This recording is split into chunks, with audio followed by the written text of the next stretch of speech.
নমস্কার, আমি কিঙ্কর অধিকারী, সাধারণ সম্পাদক শিক্ষানুরাগী ঐক্যমঞ্চ।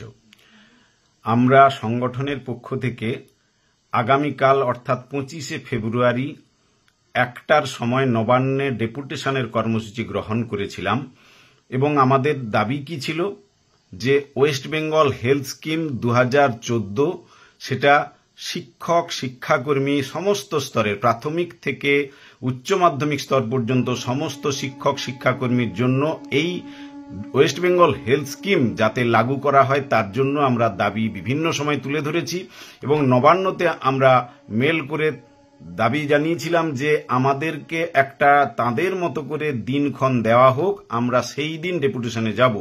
কিন্তু অদ্ভুতভাবে বেশ কয়েকবার সেই দাবি জানানোর পরেও কোনো তারা আমাদের সেই ইন্টিমেশনের ভিত্তিতে কোনো উত্তর দেয়নি। তার ভিত্তিতে আমরা 25শে ফেব্রুয়ারি আগামীকাল কর্মসূচি গ্রহণ করেছিলাম।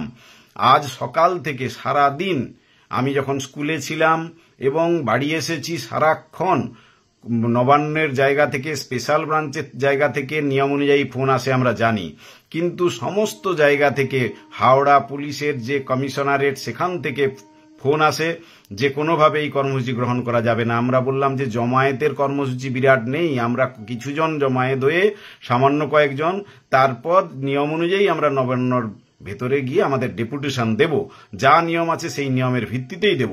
কিন্তু তারা কোনোভাবেই তা মানতে রাজি নয়।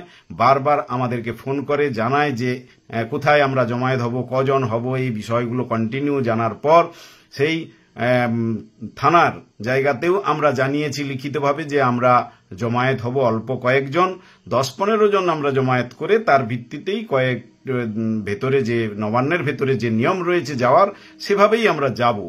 কিন্তু তাতেও তারা রাজি না হয়ে আমাকে জানানো হয় যে হাইকোর্ট থেকে আপনারা পারমিশন নিন, না হলে কোনোভাবে কোনো জায়গায় জমায়েত করতে বা আপনাদের ডেপুটেশনে আসার যে কর্মসূচি সেটা কোনোভাবে গ্রহণ করা যাবে না। তখন আমি জানাই যে এটা একটা গণতান্ত্রিক দেশে আমি প্রতিনিধিমূলক ডেপুটেশন দেব, তার জন্য হাইকোর্ট থেকে পারমিশন নিয়ে আসতে হবে। তো আপনি আমাকে লিখিতভাবে জানান, তারপরে আমরা দেখছি কি সিদ্ধান্ত নেব আমরা। তারপর দেখলাম একটা চিঠি পাঠানো হলো ওই হাওড়া পুলিশ কমিশনারেটের পক্ষ থেকে, যে চিঠিতে বলা হয়েছে যে কোনোভাবে আমরা এই কর্মসূচি গ্রহণ করতে পারবো না, তার বিভিন্ন অসুবিধার কথা তারা জানিয়েছে। অথচ মন্দিরতলা কিন্তু এই যে জায়গায় আমরা কয়েকজন জড়ো হব সে জায়গাটা কিন্তু 144 ধারা জারির বাইরে, তা সত্ত্বেও এইভাবে কিন্তু হুমকি দেওয়া হয়েছে। শুধু তাই নয়, তারপর আবার দেখলাম আমার জেলা পশ্চিম মেদিনীপুরের যে মেদিনীপুর শহর সেখান থেকে স্পেশাল ব্রাঞ্চকে দিয়ে বলছে যে আমরা জানতে পারলাম এরকম আপনি এরকম কর্মসূচি নিচ্ছেন, তার ডিটেল সমস্ত কিছু নিচ্ছেন। আমি বললাম যে তো অদ্ভুত ব্যাপার, একটা কর্মসূচির জন্য সারা দিন এই যে ফোনের পর ফোন চলছে, বিভিন্ন কাজ যেগুলো থাকে সেগুলোও করতে পারছি না। তখন তিনি এই তথ্য যা কিছু আছে নিলেন। তারপর আবার দেখলাম অদ্ভুতভাবে কিছুক্ষণ আগেই আমার বাড়িতে পুলিশ পাঠানো হলো, কনস্টেবল, তিনি আবার এই আইবির দায়িত্বে রয়েছেন, তাকে দিয়ে পাঠানো হলো এবং সিভিক পুলিশকে দিয়ে, যে আপনার তথ্য তারা ভালো করেই আমাকে চেনে, তা সত্ত্বেও উপর থেকে চাপ সৃষ্টি করার জন্য তারা এসে আমার তথ্য নিচ্ছেন। এই যে একটা যে সন্ত্রাসের পরিবেশ, একটা সাধারণ গণতান্ত্রিক দেশে আমরা একটা দাবি তুলে ধরছি WBHS, এটা আমাদের গণতান্ত্রিক অধিকার, অন্যান্য সমস্ত কর্মচারীদের দেওয়া হয়েছে কিন্তু শিক্ষক শিক্ষাকর্মীদের দেওয়া হচ্ছে না।